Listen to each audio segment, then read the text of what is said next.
Private company में हमने लगभग सारी चीजें कंप्लीट कर ली थी। आज के क्लास में जो आप देखोगे that is to be public company. अब पब्लिक कंपनी के बारे में जब हम समझेंगे तो पब्लिक कंपनी के बारे में कुछ इंपॉर्टेंट पॉइंट्स हमें समझने की जरूरत है कि पब्लिक कंपनी एक्चुअल में होती क्या है और पब्लिक कंपनी क्या है। सबसे पहली चीज, प्राइवेट कंपनी जो डिफाइन की गई वो section 2 clause 68 and public company is defined under section 2 clause 71। इसको हमने बड़ी सिंपल टेक्निक के साथ याद किया था कि प्राइवेट कंपनी के प्रमोटर प्रोस्पेक्टस इशू करके पब्लिक कंपनी बनाते हैं। तो private company is defined under section 2 clause 68 and private company के प्रमोटर तो defined in section 2 clause 69 and prospectus is defined under section 2 clause 70 and public company बनाते तो 71। अब यहां पे हमने कहा जी पब्लिक कंपनी वो कंपनी है जो प्राइवेट कंपनी नहीं है। इट मींस अगर हम ये देखें कि what do you mean by the public company is nothing, जो प्राइवेट कंपनी नहीं है वही क्या है, पब्लिक कंपनी है। अब यहां पे हमें बहुत सारे इंपॉर्टेंट कॉन्सेप्ट समझने की जरूरत है, पॉइंट्स को समझने की जरूरत है। जब हम थोड़ा सा धीरे धीरे स्टेप बाय स्टेप आगे चलेंगे तो पब्लिक कंपनी के केस में प्राइवेट कंपनी होगी प्राइवेट लेकिन मान ली जाएगी पब्लिक। अब ऐसा क्यों, ये जरा समझते हैं। इसका लॉजिक पहले हमें समझना होगा कि कंपनी तो प्राइवेट है लेकिन मान क्या ली जाएगी, पब्लिक। तो उसे बोलते हैं डीम्ड पब्लिक कंपनी। क्या बोला मैंने, जरा बताना, deemed public company. Now what do you mean by the deemed public company?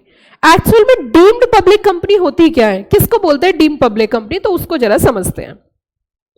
मैंने आपको इनिशियल स्टेज में समझाया था कि जब हम कंपनीज की बात करते हैं, चाहे हम प्राइवेट की बात करें पब्लिक की बात करें, तो on the basis of non compliances, जो नॉन कंप्लायंसेस की हैवी पेनल्टीज है वो दोनों ही कंपनीज पे लगती है।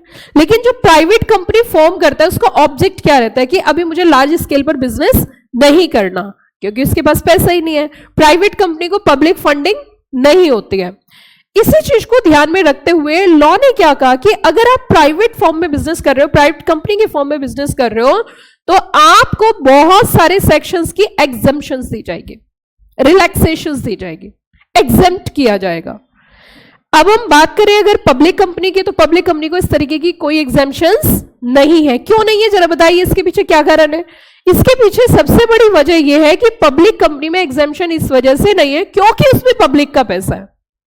इसका मतलब लॉ मेकर जो सेक्शंस इंपोज करते हैं वो किसके बेसिस पर करते हैं? On the basis of what type of company. क्योंकि अगर पब्लिक का पैसा ज्यादा है, ज्यादा लोगों का पैसा इन्वॉल्व है, तो फ्रॉड होने के चांसेस भी बहुत ज्यादा है। और प्राइवेट कंपनी में पब्लिक का पैसा नहीं है तो फ्रॉड होने के चांसेस भी कम है। तो मुझे ये बताइए, what is the intention of companies act? Companies act की मेन इंटेंशन क्या है? कंपनीज एक्ट चाहता क्या है? जिस दिन आप ये बात समझ में आ गई, आपको पूरा कंपनी लॉ समझ में आ जाएगा। पूरे कंपनी लॉ का सार ही यही है। What is the main aim of companies act? Companies act का मेन एम क्या है? कंपनीज एक्ट का मेन एम है to protect the interest of investors. अब अगर किसी कंपनी पे ज्यादा सेक्शंस लगेंगे, ज्यादा सेक्शंस का कंप्लायंसेस होगा, तो ऑब्वियस सी बात है जहां ज्यादा कंप्लायंसेस होता है वहां पर ज्यादा ट्रांसपेरेंसी होती है। आप सब लोग कंपनी के बाहर बैठे हो, मैं कंपनी के अंदर हूं। Suppose I manage the company, I will give a direction to the company, I am a part of board of director. आपको नहीं पता कंपनी के अंदर क्या चल रहा है, बट मुझे पता है। बट अगर कंपनी के पार्ट में कंप्लायंसेस हैं और उन कंप्लायंसेस के तहत मुझे क्वार्टरली आपको अपडेट करना है, आपको क्वार्टरली इंफॉर्मेशन प्रोवाइड करना, it's mandatory requirement on the part of company, then 3 महीने तक ही तो वेट करना है। हर 3 महीने में रिकॉर्ड आपके सामने आ जाएगा। सो आप ये चीज समझना, हमेशा अपने माइंड में एक चीज बैठा लेना कि जब भी कभी कोई सेक्शन होगा उसके पीछे कोई रीजनिंग होगी। पहले रीजनिंग समझनी है, फिर सेक्शन समझना है। रीजनिंग विद सेक्शन समझोगे, जल्दी समझ जाओगे। इसका मतलब जब भी कभी हम ये देखेंगे कि पब्लिक कंपनी के केस में as compared to private company compliances ज्यादा होंगे। आप रिक्रूटमेंट देख लेना, जब भी कभी प्राइवेट कंपनी में सीएस का सिलेक्शन होता है, अपॉइंटमेंट होता है, तो सैलरी कम होती है। पब्लिक कंपनी में अपॉइंटमेंट होते हैं, सैलरी ज्यादा होती है। व्हाई? बिकॉज वर्कलोड ज्यादा है। और लिस्टेड कंपनी में होगा तो और ज्यादा होगे। क्योंकि वहां लिस्टिंग रेगुलेशंस भी हैं और कंपनीज एक्ट भी और अदर लॉज भी है, तो वहां पे सीएस की सैलरी और ज्यादा होगी। अब यहां पे हमने बात करी, मैंने एक और कॉन्सेप्ट पिक्चर में मैं लेके आई, that is the deemed public company.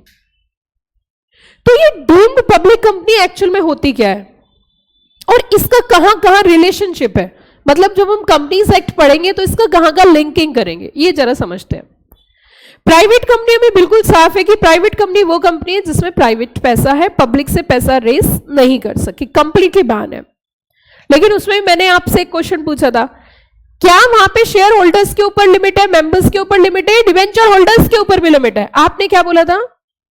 Only debenture holders के ऊपर कोई लिमिट नहीं है। ठीक है बच्चों, अब दूसरी बात सुनो,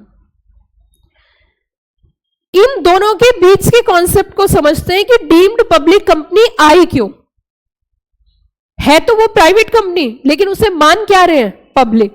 डीम्ड वर्ड का मतलब होता है मान लेना, मान लिया जाएगा। क्या बोला मैंने, फिर से बताइए?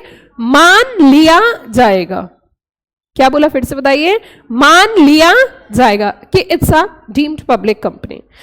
अब देखिए, प्राइवेट कंपनी है और हमने एक कंपनी बनाई पब्लिक, और उस पब्लिक कंपनी जो है वो प्राइवेट को कंट्रोल कर रही है। जैसे कि एग्जाम्पल के रूप में हम थोड़ा सा समझते हैं, मान के चलिए हमने कहा एक एक्स लिमिटेड है, ठीक है, एक एक्स लिमिटेड है और इनकी एक सब्सिडरी है वाई पीवीटी लिमिटेड। इनकी सब्सिडी क्या है? Y PVT limited. अच्छा ये बताओ, सब्सिडरी कितने बच्चे जानते हैं? अभी के लिए मैं शॉर्ट में बता देती हूँ, वैसे सीएसडब्ल्यूटी में कॉन्सेप्ट आता है लेकिन शॉर्ट में बता देती हूँ। सब्सिडरी का मतलब क्या होता है? सब्सिडरी का मीनिंग एकदम साफ होता है। सब्सिडी का मतलब है जिसको कंट्रोल किया जा रहा है। एक कंपनी जब दूसरी कंपनी को कंट्रोल करती है, तो जिसको कंट्रोल करती है, अभी के लिए इतना ही ध्यान रखो, उसे क्या बोला जाता है? सब्सिडरी। क्या बोला जाता है? सब्सिडरी। तो एक हो जाएगी हमारी क्या?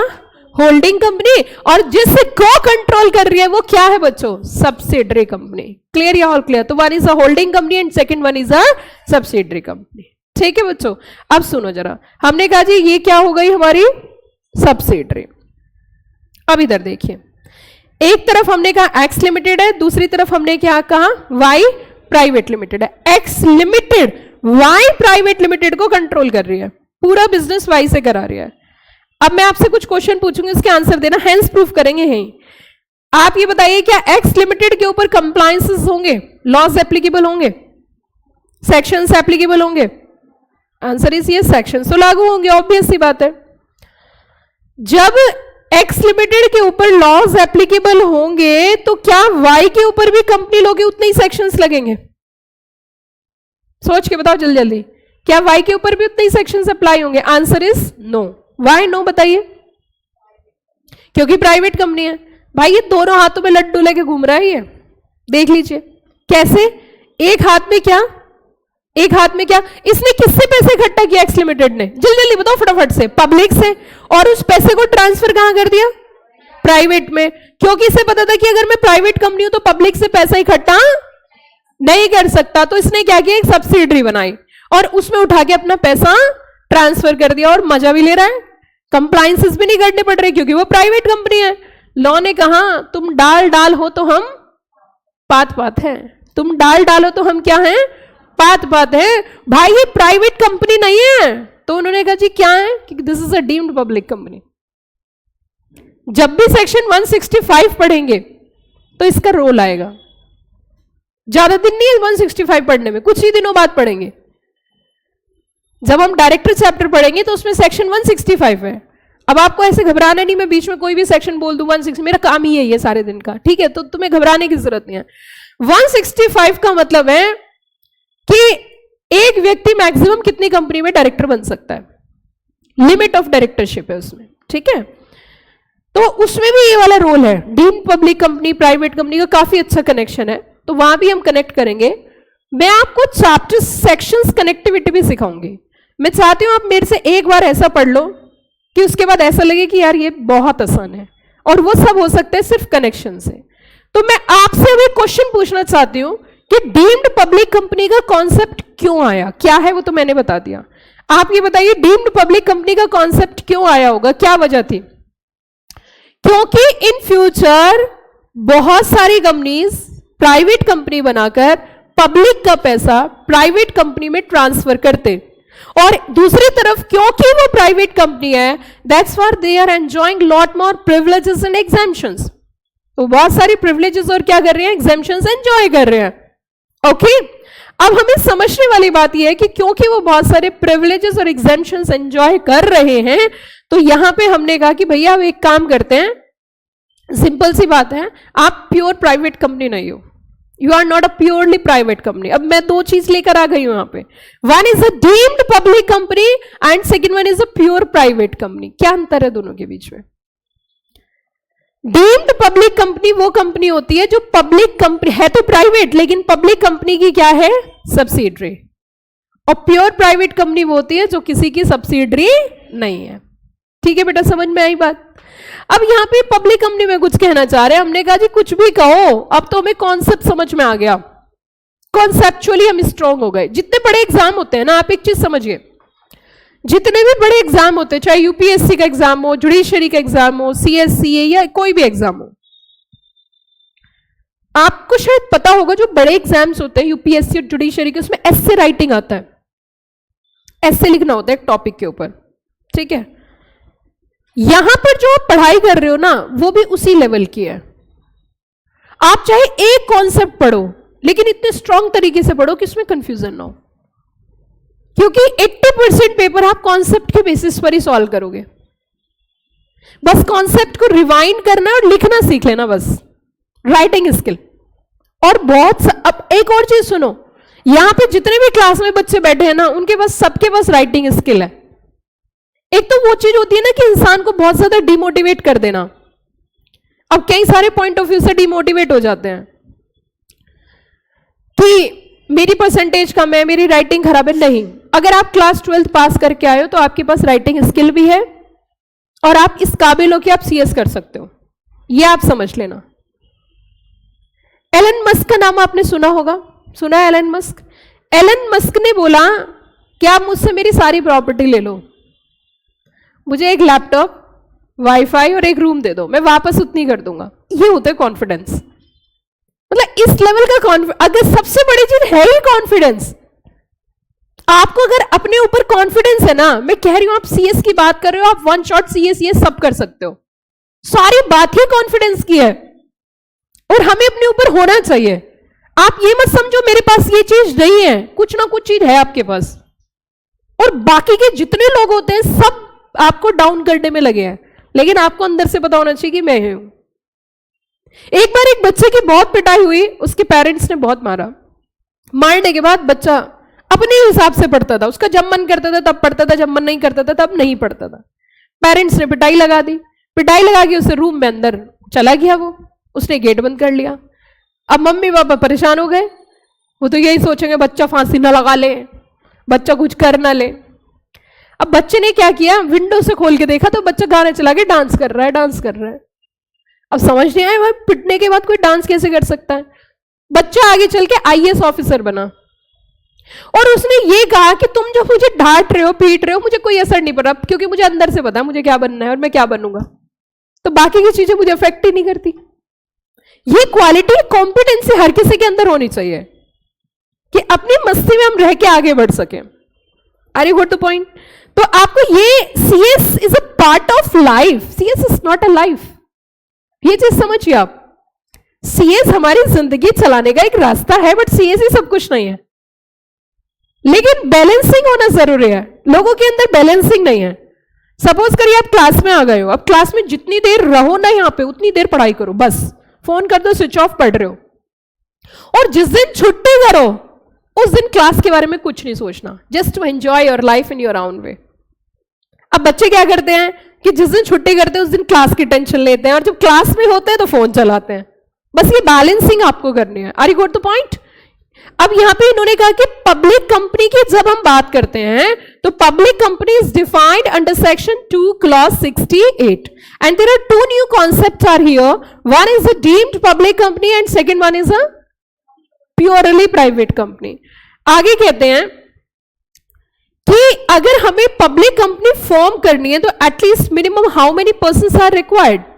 Minimum 7 persons at the initial stage of company.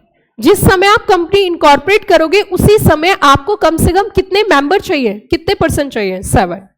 मैं आपसे कुछ क्वेश्चन यहां पे रेज करूंगी और उनके आंसर्स आपको सबको पता है। हम जो ये मिनिमम पर्सन्स की बात कर रहे हैं, ये मिनिमम पर्सन्स की जो बात कर रहे हैं बच्चों, ये मेमोरेंडम को सब्सक्राइब करेंगे। मेमोरेंडम के अंदर इनका नाम लिखा जाएगा। यहां से इनकी कनेक्टिविटी ये भी रहेगी कि जब मैं आपको एक चैप्टर पढ़ाऊंगी मेंबरशिप का, तो उसमें पूछा जाएगा कि कंपनी के मेंबर कितने तरीके से बन सकते हैं। तो उसमें से एक मोड ये भी है कि जो सब्सक्राइबर होते हैं मेमोरेंडम के, वो भी मेंबर होते हैं। क्या पॉइंट क्लियर हो गया सब बच्चों का?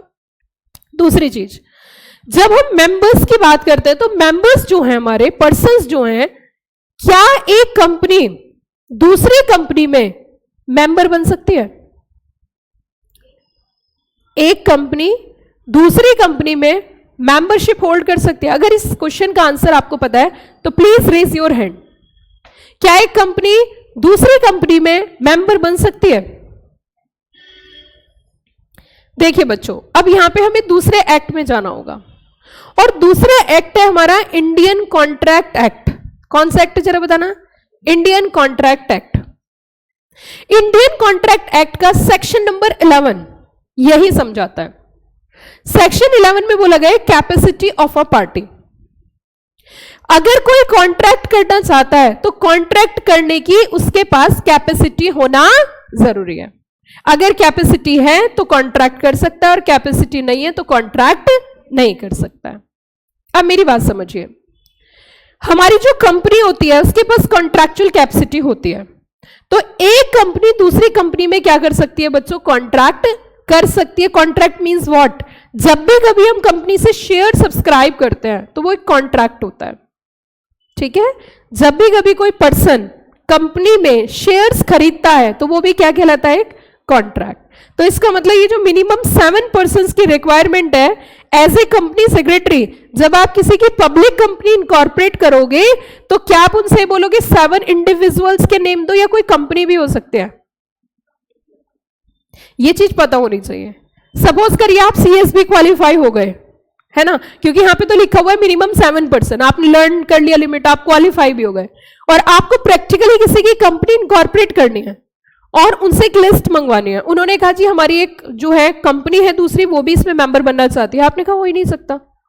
कैसा लगेगा? ये चीज आप समझिए। मतलब आपकी पूरी लाइफ जो है इस चीजों पर डिपेंडेंट है। हर आदमी पैसा तो ज्यादा कमाना चाहता है, किसी को भी देख लो आप, हर कोई अर्न करना चाहता है, लेकिन अपने ऊपर काम कोई नहीं करना चाहता। और जो व्यक्ति अपने ऊपर काम करना चाहता है उसे अर्न के बारे में सोचना नहीं पड़ता। उल्टी बात है, ये बहुत सिंपल सी बात है। अब जैसे आपकी मैं बताऊं, आप अपनी बात समझिए। आप सब सीएस बनना चाहते हो, मैं कहती हूं आप सीएस बनना मत सोचो, आप ये सोचो पढ़ना कैसे है।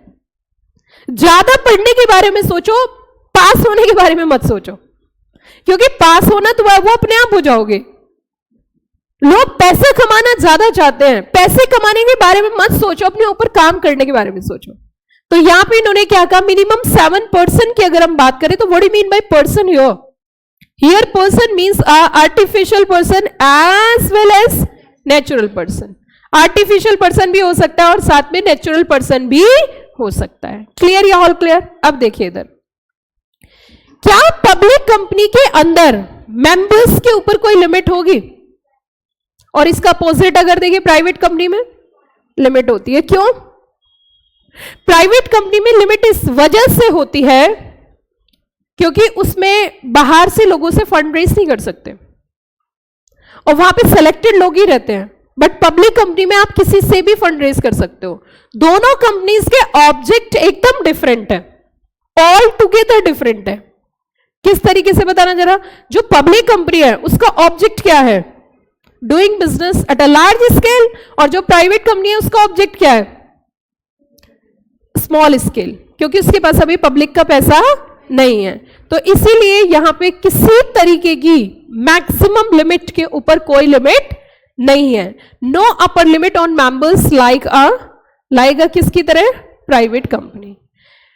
फ्री ट्रांसफरेबिलिटी, अब मैं एक वर्ड आपके सामने रख रही हूं, ट्रांसफरेबल। एक बार लिखिए आप अपनी कॉपी पे, ट्रांसफरेबल।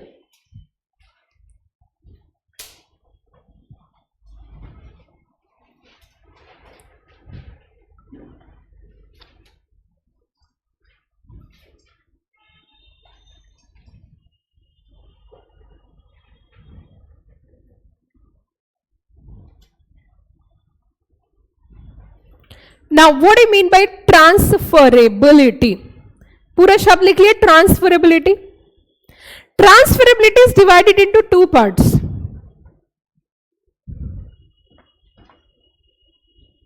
Transfer plus ability. क्या बोला मैंने, जरा बताना। Transfer plus what, ability.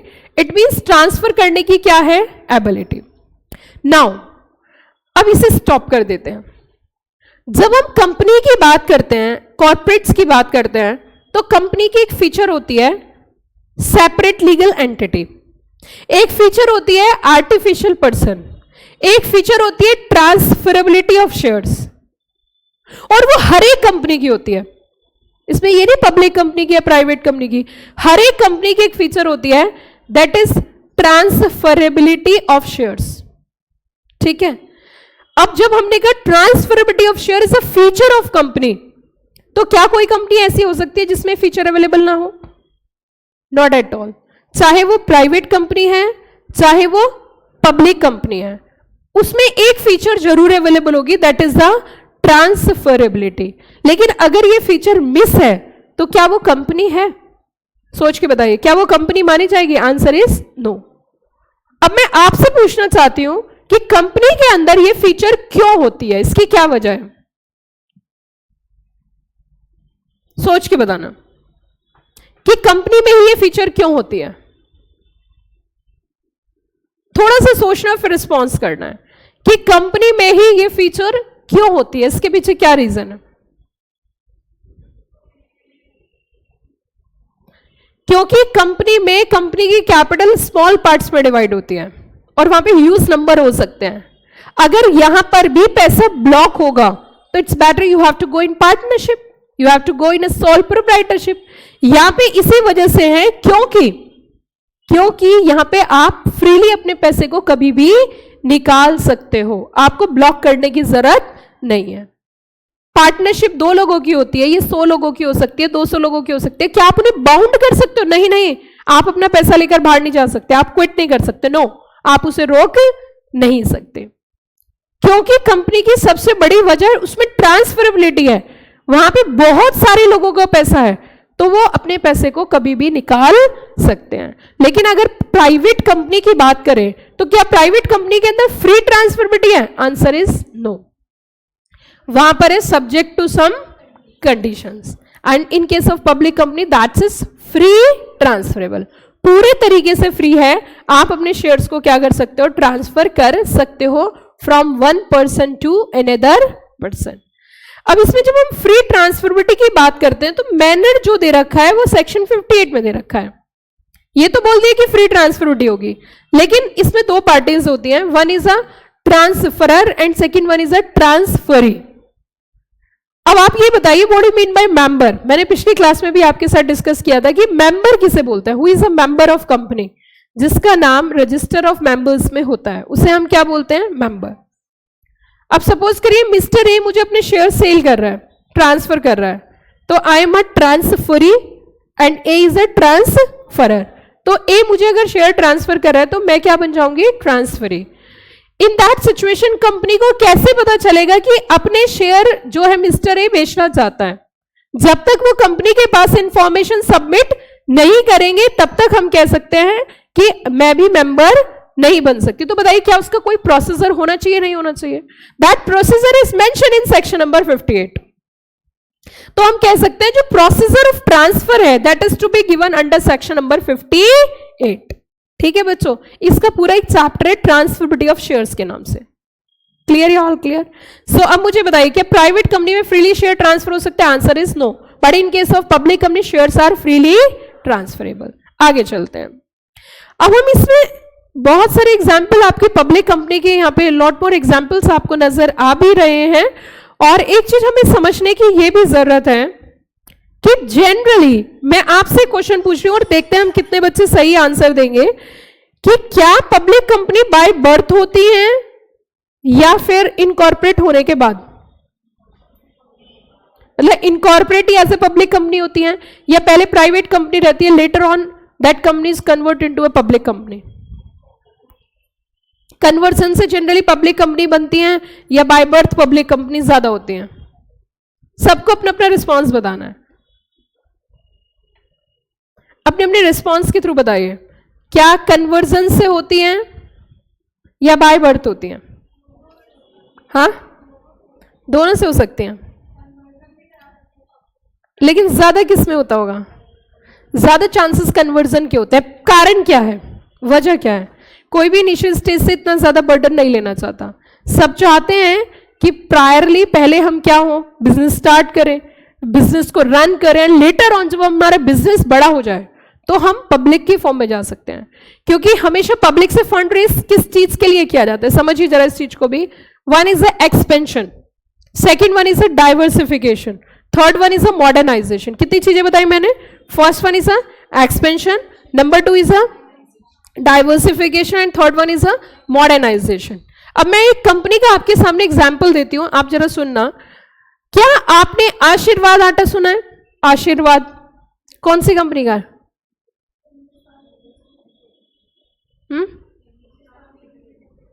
आशीर्वाद आटा आईटीसी का है वो, हिंदुस्तान यूनिलीवर लिमिटेड। सर्फ साबुन ज्यादा बनाती है एचयूएल। चलो जी देखते हैं, देखते हैं, समझते हैं जरा। कैसी कैसी बातें करते हो यार तुम लोग।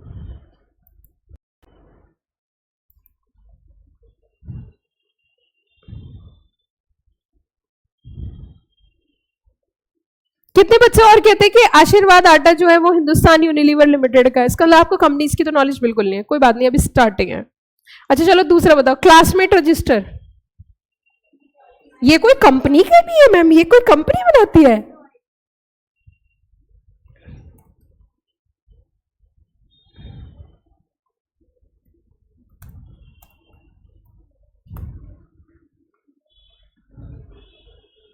बिंगो टैंगल्स, बिंगो टैंगल्स कितने बच्चों ने खाए? बिंगो टैंगल्स कभी ना कभी जरूर खाए होंगे। बिंगो टैंगल्स बताइए कौन सी कंपनी के है? हाँ, बिंगो टैंगल्स आईटीसी का ही है। चलो मैं आपको आईटीसी का कमाल दिखाती हूँ, मुझे बहुत पसंद है आईटीसी कंपनी एक्चुअली। उसकी रीजन ये है कि इनकी एक खास बात है, ये डाइवर्सिफिकेशन करते हैं। जनरली कंपनीज डाइवर्सिफाई नहीं होती, ये डाइवर्सिफिकेशन भी करते हैं। और जब डाइवर्सिफिकेशन ये लोग करते हैं तो जिस फील्ड में करते हैं उसका नंबर 1 बन जाते हैं। मतलब ये डाइवर्सिफिकेशन करते हैं लेकिन जिस फील्ड में डाइवर्सिफिकेशन करते हैं उस फील्ड का नंबर 1 बन जाते हैं। जैसे फॉर एग्जाम्पल आशीर्वाद आटा, देश का नंबर 1 आटा, देखते होंगे ना आप। उसके साथ साथ आपने देखा होगा बिंगो टैंगल्स, क्लासमेट रजिस्टर। ठीक है, तो आप देखिए स्क्रीन पे मैं आपको दिखाती हूं थोड़ा सा, ये देखिए सनफीस्ट बिस्किट आईटीसी के हैं। हाँ, आपको बहुत सारी चीजें आप यूज करते होंगे लेकिन आपको पता ही नहीं होगा कि आईटीसी की है। और आईटीसी का नाम था इंडियन टबाको कंपनी, लेकिन वो ऐसी ऐसी चीजें बनाने लगी, जैसे मान चलो उन्होंने बिस्किट बनाए, तो अगर उनका नाम होता है इंडियन टबाको कंपनी बिस्किट तो सब सोचते हैं टबाको वाले बिस्किट भी आने लगे, है ना। अब इनका क्या है कि साबुन भी आता है फियामा डिविल्स, तो अब मान के चलिए इंडियन टबाको कंपनी फियामा डिविल्स बना रही है तो सिगरेट पीते हुए नहाया करेंगे, है ना। तो इट मीन्स इसलिए इन्होंने अपना नाम क्या कर दिया, सूट नहीं कर रहा था ना तो चेंज कर दिया। तो देखिए आपके सामने स्क्रीन पे आपको नजर आ रहा होगा, ये देख लो भैया, आशीर्वाद ऑर्गेनिक होल व्हीट आटा, ये बिस्किट है इनका, पनीर भी आता है, मिल्क भी आता है इनका, शायद आपको पता नहीं होगा, ये देख लीजिए जामुन। और देखिए सनफीस्ट के नाम से इनके बहुत सारी चीजें है ही, आशीर्वाद इनका अपना है ही। और इसके अलावा ये होटल्स में भी डील करते हैं। आप ये मत समझिए होटल्स में डील नहीं करते, आशीर्वाद के अपने होटल्स भी हैं। वेलकम होटल्स के नाम से, ये होटल्स में भी डील करते हैं। ये देखिए आशीर्वाद इंडिया का नंबर 1 आटा brand trusted bye 3.5 crore house holds. तो ये आप समझ लीजिए, this one is from ITC. ये अब सारा खाने पीने के प्रोडक्ट में तो आ ही चुके हैं, ठीक है। ऑर्गेनिक के नाम से, ये आशीर्वाद ऑर्गेनिक के नाम से इन्होंने अलग ही अपना पूरा सिस्टम, मतलब एक तरीके से इन्होंने डाइवर्सिफिकेशन किया, तो अलग अलग यूनिट सेटअप कर ली। और आप देखोगे पर्सनल केयर में भी चलते हैं। पर्सनल केयर में भी आपको इनके मल्टीपल प्रोडक्ट्स नजर आ जाएंगे बच्चों। पर्सनल केयर में आप इनके मल्टीपल प्रोडक्ट्स नजर आ जाएंगे। जैसे मैं आपको देखो, बिंगो भी आपको नजर आ रहा होगा, बिंगो टेंगल्स। सेवलोन आपने देखा हो, सेवलोन भी इन्हीं का ही प्रोडक्ट है। सेवलोन भी इन्हीं का ही प्रोडक्ट है। ये सेवलोन जो है आईटीसी का ही प्रोडक्ट है। अच्छा, आपने लाइफस्टाइल सुना होगा, लाइफस्टाइल भी इन्हीं का ही प्रोडक्ट है। लाइफस्टाइल जो आउटलेट्स है ना मॉल्स में, आपने देखे होंगे गारमेंट्स में, वो भी इन्हीं के ही प्रोडक्ट्स हैं। तो देयर इज, और साइकिल अगरबत्ती आईटीसी का ही प्रोडक्ट है, साइकिल अगरबत्ती भी, ठीक है। तो they are dealing in multiple segments. अब मैं आपसे ये कहना चाहती हूँ कि, और सिगरेट तो इनकी आती है, वो तो उसके लिए तो ये फेमस है ही, ठीक है। सिगरेट तो इनकी बनती ही है। उसी के साथ साथ मैं आपसे ये कहना चाहती हूँ कि कोई भी कंपनी जो आई है वो इनिशियल स्टेज से पब्लिक नहीं होती, वो लेटर ऑन जब उनका बिजनेस का स्केल बड़ा होता है then convert into a public company. आप कन्वर्जन भी सीखोगे कि कन्वर्जन का प्रोसेस क्या होता है, किस तरीके से कंपनी कन्वर्ट की जाती है। अब हम थोड़ा सा आगे चलेंगे और हम यहां पे समझेंगे next one is a 1% company. A very important concept, इसका बेस और बेसिक आपको बहुत अच्छे से पता होना चाहिए कि 1% कंपनी एक्चुअल में होती क्या है और 1% कंपनी किस तरीके का काम करती है और 1% कंपनी आई क्यों। अच्छा, आपको नाम से क्या नजर आ रहा है? 1% कंपनी, एक ही व्यक्ति की कंपनी। तो क्या कंपनी को चलाने के लिए दो लोगों की जरूरत होती है? One is a member, second one is a directors. तो क्या ओपीसी में भी डायरेक्टर वन रहता होगा या एक से ज्यादा की जरूरत पड़ सकती है? डायरेक्टर का वर्क क्या होता है? जब तक आपको बेसिक फंडामेंटल्स क्लियर नहीं होंगे तब तक दिक्कत रहेगी। What is the role of director? What is the main role of director? To give the direction. तो ओपीसी को पहले ये समझिए कि ओपीसी कंपनी आई क्यों, ओपीसी आने के पीछे वजह क्या थी। ओपीसी कंपनी की आने के पीछे की सबसे बड़ी वजह ये थी बच्चों कि इंडिया में जो बिजनेस कर रहे थे सोल प्रोप्राइटर फॉर्म में, सोल प्रोप्राइटरशिप में वर्क चल रहा था। अब इन्होंने कहा कि सोल प्रोप्राइटर में जो बिजनेसमैन बिजनेस कर रहे हैं उनको हमें कंपनी में कन्वर्ट करना है। But how it's come possible to convert into a company? कोई भी कंपनी में बिजनेस करने को तैयार नहीं है, क्योंकि सबसे बड़ी दिक्कत क्या है? कंप्लायंसेस बहुत ज्यादा है। गवर्नमेंट ने कहा कि हम एक ऐसा कॉन्सेप्ट लेके आएंगे कि आप बिजनेस तो सोल प्रोप्राइटरशिप में कर रहे होंगे लेकिन फॉर्म वही रहेगा, कंप्लायंसेस भी कम रहेंगे और आपको बेनिफिट मिलेगा सेपरेट लीगल एंटिटी का। तो इंडिया के अंदर एक जे ईरानी कमेटी थी, वो एक कॉन्सेप्ट लेके आई ओपीसी का, जिसके अंदर मेंबर तो एक ही रहेगा लेकिन डायरेक्टर एक भी हो सकता है और एक से ज्यादा भी हो सकते हैं, क्योंकि directors are not the owner of company, they are giving direction to the company. Okay, अब देखो इन्होंने क्या कहा कि ओपीसी में जो है सिंगल शेयर होल्डर एंटिटी है, अकेले व्यक्ति की सिंगल शेयर होल्डर। अब आपसे मैं एक क्वेश्चन पूछना चाहती हूं कि जनरली जब भी कभी हम बिजनेस करते हैं बेसिकली, तो बिजनेस करने में हमें सबसे ज्यादा डर क्यों लगता है? बहुत सारे लोग बिजनेस करना चाहते हैं लेकिन बिजनेस कर नहीं पाते, क्यों? क्योंकि उन्हें डर क्या लगता है? हाँ, सबसे ज्यादा डर इस चीज का लगता है कि पता नहीं चलेगा या नहीं चलेगा। जैसे कि आपने कहावत भी सुनी होगी कि चले तो चांद तक और ना चले तो शाम तक। मैं आपसे क्वेश्चन पूछना चाहती हूं और देखती हूं आपकी क्या राय है कि अगर कोई भी बिजनेस स्टार्ट करना है तो कैसे स्टार्ट करना चाहिए? क्योंकि बहुत सारे लोगों को ये चीज पता ही नहीं है कि अगर कोई बिजनेस स्टार्ट करना है तो कैसे स्टार्ट करना चाहिए, किस तरीके से बिजनेस की स्टार्टिंग करनी चाहिए, स्टार्टिंग कैसे होनी चाहिए।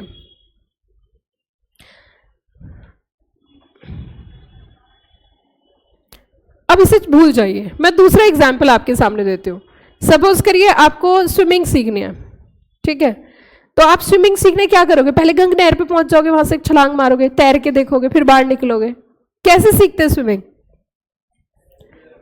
बिल्कुल। स्विमिंग पहले छोटे वाले स्विमिंग पूल में जाते हैं, under the guidance of coach रहते हैं, पहले दिन बहुत डर लगता है, हाथ फड़फड़ाते हैं, मरने सबको डर लगता है।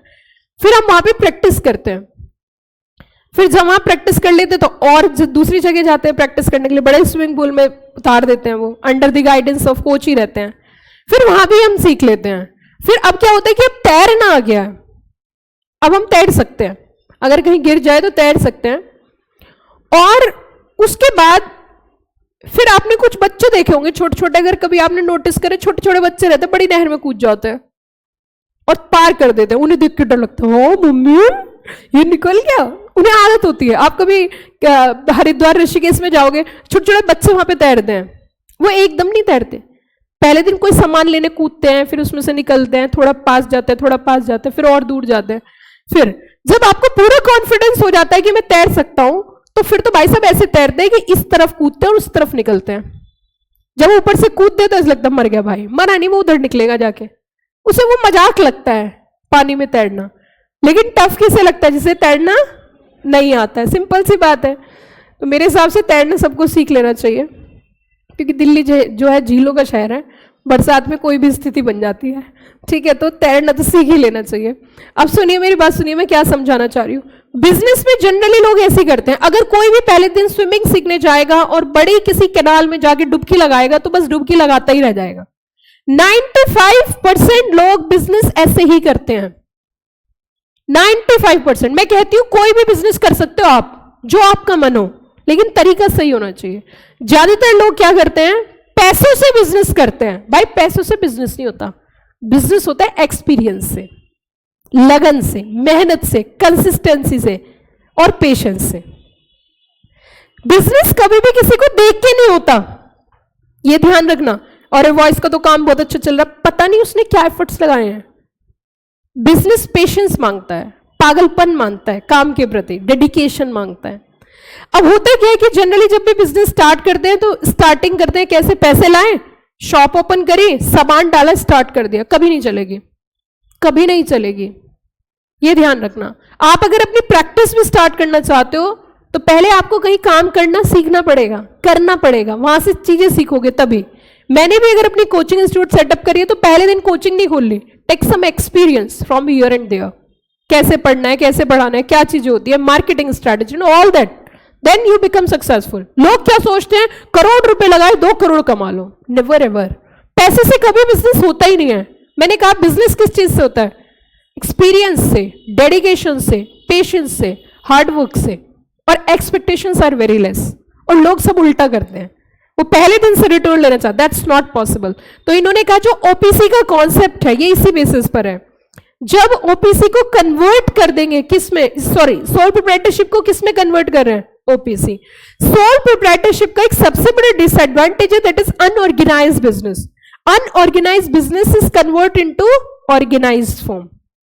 ओके, जब अनऑर्गेनाइज को ऑर्गेनाइज में कन्वर्ट करोगे तो इसका क्या फायदा होगा? कुछ इस तरीके से समझो, जैसे घर में छोटा बच्चा होता है, जब बहुत छोटा बच्चा होता है तो उसकी कितनी पैम्परिंग होती है, बट उस बच्चे की इतनी पैम्परिंग क्यों की जा रही है? उसे खिलाते हैं, पिलाते हैं, फिर वो थोड़ा बड़ा होता है, फिर थोड़ा बड़ा होता है, फिर वो बहुत बड़ा होता है। तो आपने कभी देखा 3 साल के बच्चे से बोलते जा बेटा जा, तू पैसे कमा के लेके आ? Is it possible? नहीं। वो तो भाई कभी कभी छोटा बच्चा मुंह पे झपट्टा मार देता है, चौटा मार देता है किसी को भी, तब भी कहते ना बच्चा है, यस और नो। लेकिन वही अगर कोई 15 साल का लड़का थप्पड़ मार दे तो उसका क्या हाल होगा? क्योंकि इससे एक्सपेक्टेशंस क्या है? हाई है। अब सुनो, सरकार का छोटा सा बच्चा है ओपीसी, और उन्होंने ओपीसी कॉन्सेप्ट इसलिए आया कि आज तू छोटा है तो जा तू जी ले अपनी जिंदगी। तो government giving lot more exemptions to OPC, ये ध्यान रखना हमेशा जब भी कंपनी लॉ पढ़ो। Government giving lot more exemptions to OPC कि जा तू जी ले अपनी जिंदगी। अब मुझे एक बात बताओ, सरकार यहां पे एग्जेम्पशंस दे क्यों रही है? लॉजिक क्या है?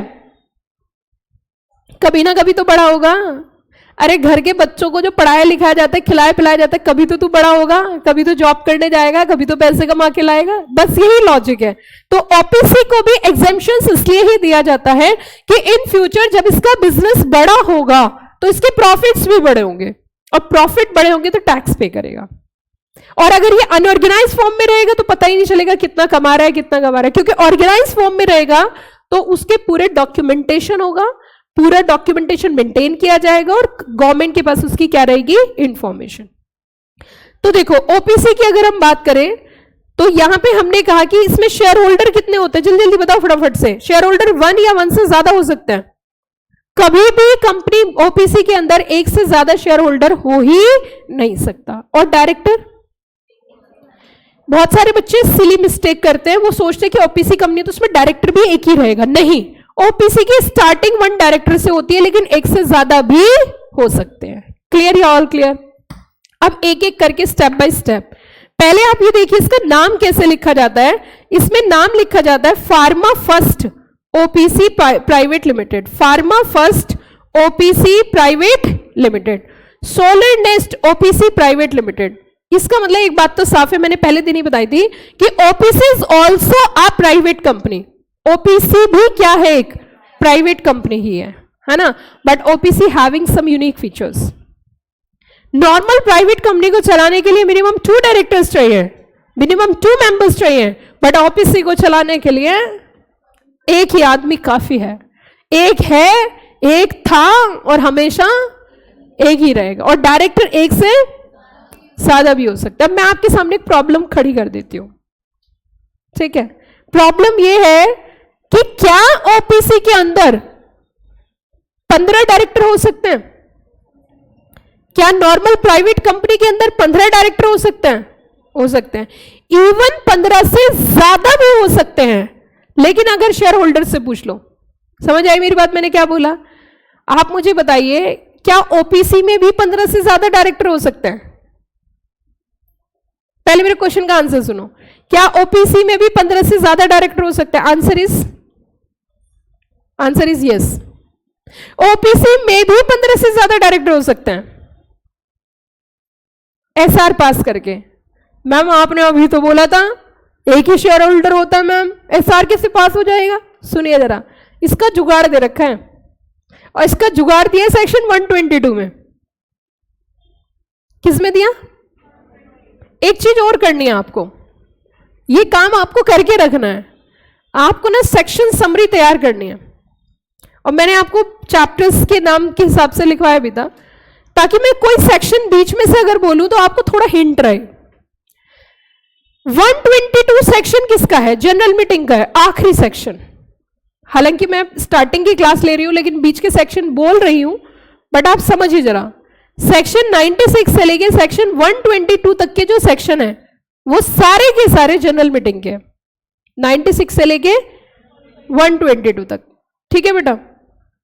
अब आगे समझो, 96 से लेके 122 तक के जो जनरल मीटिंग के सेक्शंस हैं, उसका जो आखिरी सेक्शन है और उसका जो पहला सेक्शन है, दोनों लिंक करते हैं आपस में। मैं बच्चों को ऐसे ही पढ़ाती हूं। 96 कहता है ओपीसी को जनरल मीटिंग नहीं करनी, और 122 कहता है कि मैं बताऊंगी कैसे काम चलाना है। काम तो चलाना पड़ेगा ना।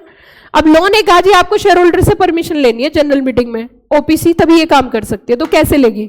तो 122 में जुगाड़ दिया है। क्या दिया है? Are you understand the meaning of jugaad? क्या होता है बताना जरा, देखते हैं। ऑल आर इंडियंस ना, समबडी फ्रॉम यूके और कनाडा? हाँ बताइए बेटा, what do mean by jugaad? From where you belongs? Delhi, proper Delhi. आपका कोई होम टाउन नहीं है? कौन सा है? बिहार में। व्हाट डू मीन बाय जुगाड़ इन बिहार? हाँ हाँ, तरीका। आप बताइए जुगाड़ किसे बोलते हैं? किस चीज को? देखो आप जुगाड़ की डेफिनेशन नहीं बता पा रहे। कोई लड़का बता सकते हैं जुगाड़ का मीनिंग? हाँ बताइए बेटा।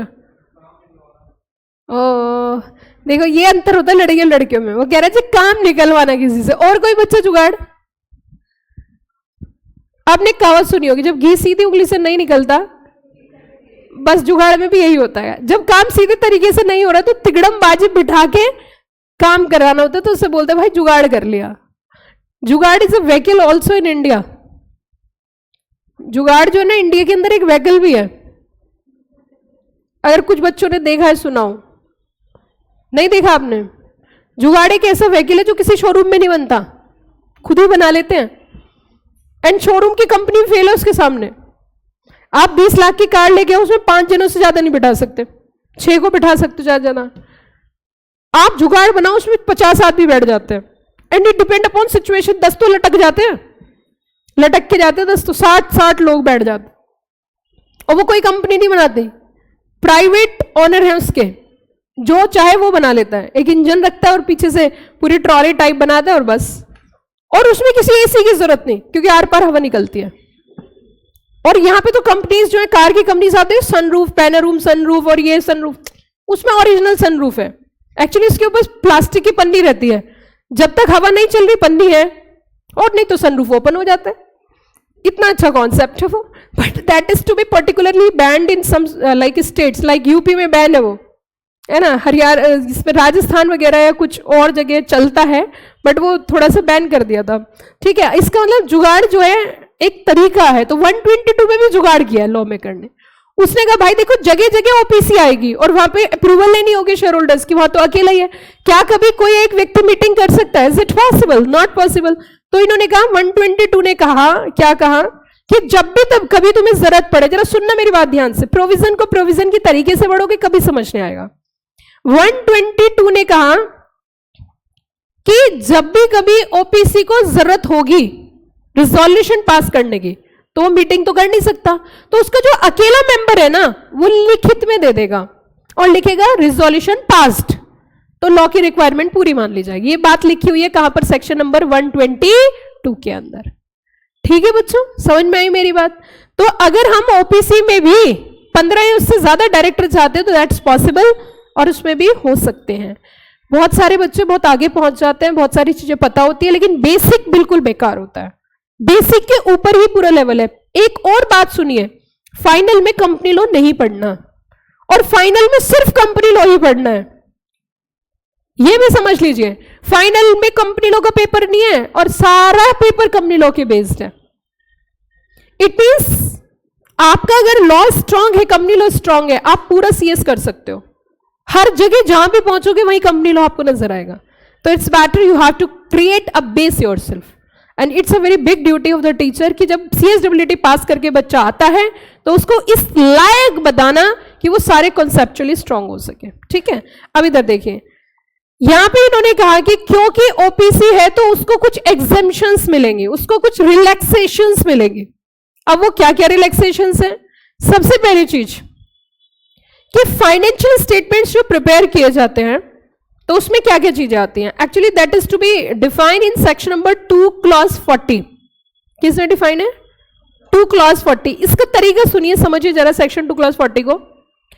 आप देखिए जरा सेक्शन 2 क्लॉज 40 को कैसे याद कर सकते हैं कि कंपनी सेक्रेटरी, फिर से सुनिए, company secretary financial statement prepare करके फाइनेंशियल ईयर में फॉरेन कंपनी बनाते हैं। क्या बोला मैंने? फिर से बताओ। Company secretary financial statement prepare करके फाइनेंशियल ईयर में फॉरेन कंपनी बनाते हैं। ठीक है, अब सुनो ध्यान से, मेरी बात पे ध्यान देना। हमने कहा जी ठीक है, तो financial year is defined under section 2 clause 41। Section 2 clause number 41 कैसे याद किया? 41 एकता लाने के लिए। फिर उसके पीछे चलते हैं 40 में क्या होगा? फाइनेंशियल स्टेटमेंट, और 42 में फॉरेन कंपनी। तो 40, 41 और तीसरा क्या हो गया? 42। तो 40 में क्या है बच्चों? फाइनेंशियल स्टेटमेंट, 41 में फाइनेंशियल ईयर, 42 में फॉरेन कंपनी। याद रहेंगे? तो देखो इन्होंने कहा जब हम 41 सेक्शन 2 क्लॉज 40 की डेफिनेशन पढ़ते हैं फाइनेंशियल स्टेटमेंट की, तो उसमें क्या क्या चीज होती है? बैलेंस शीट होता है, trading in profit and loss account, change in equity, cash flow statement. इन्होंने कहा एक काम करो कि क्या, कि आपको जरूरत नहीं है, no need to attach the cash flow statement along with the financial statement. आपको फाइनेंशियल स्टेटमेंट के साथ कैश फ्लो स्टेटमेंट अटैच करने की रिक्वायरमेंट बिल्कुल भी नहीं है। क्लियर होगी मेरी बात? आपको वहां पे कोई अटैचमेंट करने की जरूरत नहीं है। तो पहली रिलैक्सेशन समझ में आई। अच्छा, ये रिलैक्सेशन इनको क्यों दी गई? क्योंकि कैश का इनफ्लो और आउटफ्लो हम तब जानना चाहते हैं जब उसमें पब्लिक एट लार्ज इन्वॉल्व हो, लेकिन इस कंपनी का भी बिजनेस ही छोटा है, तो इसको रिक्वायरमेंट क्या कर दी गई? कम कर दी गई। दूसरा,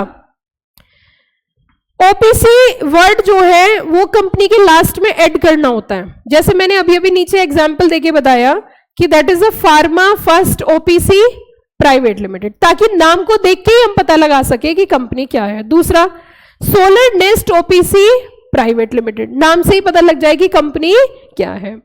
उसी के साथ आगे एक बात सुनिए और बड़े हर्ष के साथ, बड़े उल्लास के साथ, बड़ी खुशी के साथ मैं आपसे एक बात शेयर करना चाहती हूं कि सेक्शन नंबर 92, बहुत ही ध्यान से सुनना और आपको अच्छा लगे तो इस बात पे ताली जरूर बजाना, क्योंकि ये कॉन्सेप्ट जो है बड़े जुगाड़ से आया था। जुगाड़ मतलब समझिए ना आप।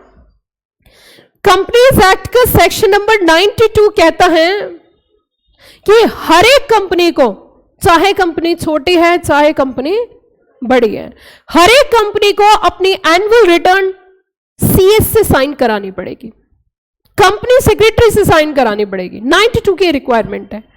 हमने कहा सर अगर सीएस है ही नहीं किसी कंपनी में तो कहते हैं कि बताओ किससे साइन करवाएं, कि सीएस नहीं है तो पीसीएस से साइन कराना पड़ेगा। हमने कहा वाह वाह सुभान अल्लाह, क्या बात है। कि क्यों? कि अगर सीएस नहीं है तो पीसीएस की जरूरत पड़ेगी। पीसीएस का मतलब क्या होता है? सीएस या तो जॉब करते हैं तो उन्हें होल टाइम सीएस बोलते हैं, और जॉब नहीं कर रहे तो बाहर जो काम कर रहे हैं उन्हें पीसीएस। तो या तो साइन सीएस करेगा और नहीं तो पीसीएस करेगा। अब आप चाहे सीएस, जिस कंपनी में सीएस है इसका मतलब खर्चा अच्छा खासा है, और अगर सीएस नहीं है और पीसीएस के पास रिटर्न लेके जाओगे तो वो भी पैसे खूब लेगा, क्योंकि आपके जैसे बच्चे ही सीएस बनते हैं।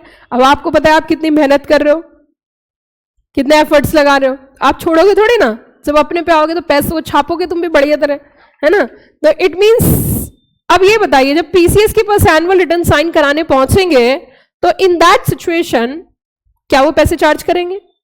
ओपीसी वाला सिर पकड़ के बैठ जाएगा, भाई मेरे बस की नहीं इतना पैसे देना, मैं तो छोटे से बिजनेसमैन हूं चुन्नू सा।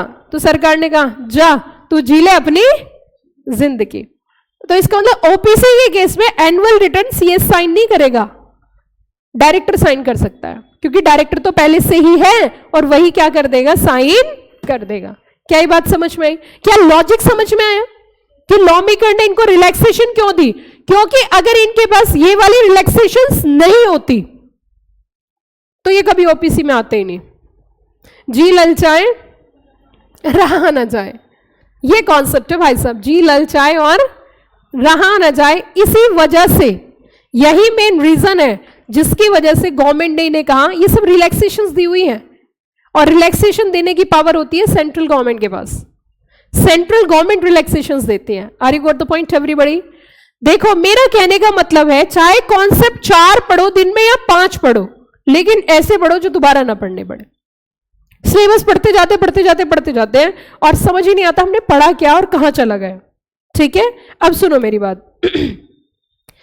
तो इन्होंने कहा annual return sign by CS और डायरेक्टर। पहली रिक्वायरमेंट तो सीएस की है, लेकिन अगर कंपनी में सीएस नहीं है तो इन दैट सिचुएशन आपके कंपनी का डायरेक्टर भी साइन कर सकता है। भाई और बहनों, यहां ओपीसी ने कहा कि आपने मुझे ये रिलैक्सेशन दी तो I am agree, I am ready to incorporate a OPC. Otherwise हम तो भैया अपनी सोल प्रोप्राइटरशिप में ही खुश थे, बाप बड़ा ना भैया और सबसे बड़ा रुपया, सीधा पॉकेट में पैसे आते हैं, घर चले जाते हैं। चलो हम कंपनी फॉर्म में इसीलिए आ रहे हैं कि इसमें क्या होगा कि अगर फ्यूचर में प्रॉफिट हुए तो मेरी पॉकेट में और लॉस हुए तो कंपनी की पॉकेट में। कंपनी क्या है किसी को पता ही नहीं है। ठीक है, आगे क्या कहता है कि जनरली कंपनी के अंदर साल में 4 बोर्ड मीटिंग करनी है। कितनी जरा बताइए? 4। बट ओपीसी केस में भाई और बहनों सरकार ने कहा 4 बोर्ड मीटिंग करने की जरूरत 2, रिलैक्सेशन दी। ये यहां पे आपको सिर्फ कितनी करनी है? 2। इसी तरीके से आगे कहते हैं कि only 1 board meeting per half year, resolution can be passed बिना किसके? बिना एक्चुअल मीटिंग के, by records in a minute book. कि मिनट बुक में लिख लो बस रिजोल्यूशन क्या हो चुका है? पास। आगे बच्चों इसमें कहा financial statement approved signed by single director. और आपको एक रिक्वायरमेंट मैं बताती हूं कि कंपनी के जितने भी स्टेटमेंट्स प्रिपेयर होते हैं, all statements are to be filed. सारे के सारे स्टेटमेंट आरओसी को फाइल करने होते हैं। ठीक है, लेकिन यहां पे इन्होंने कहा आपको फाइल तो करने हैं पर 180 days from the end of financial year. 180 दिन कहां से चेक करने हैं? एंड ऑफ फाइनेंशियल ईयर, क्योंकि इनके यहाँ पे जनरल मीटिंग नहीं होती। जिनके यहाँ जनरल मीटिंग होती है वहां जनरल मीटिंग के बाद फाइल होते हैं। तो ये सारी तमाम क्या दी गई है? इनको रिलैक्सेशंस दी गई है। ठीक है बच्चों, तो ये कॉन्सेप्ट तो हमारा ओपीसी, और इसमें हमने दो कॉन्सेप्ट पढ़े, वन इज ओपीसी और second one is a public